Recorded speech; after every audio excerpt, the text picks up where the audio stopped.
ሰላም እንደምን አላችሁ? የደራሽ ኒውስ ነው። የዕለቱን አጫጭር ዜናዎች ይዘናል። ቻናሉን ሰብስክራይብ በማድረግ ቤተሰብ ይሁኑ። ሙሴ ሰለሞን በቁጥጥር ስር ውሏል።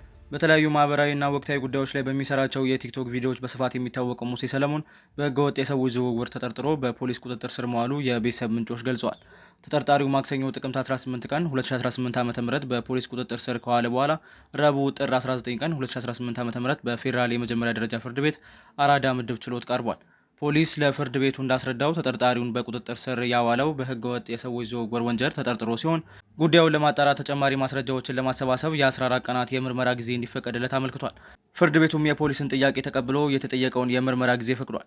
የሙሴ ሰለሞን ስም ከጉዳዩ ጋር የተያያዘው ከዚህ ቀደም በቲክቶክ ገጹ ላይ ሰዎችን ወደ ውጭ ሀገር ልካለን ለሚሉ ድርጅቶች ማስታወቂያ በመስራቱ እንደሆነ ተገልጿል።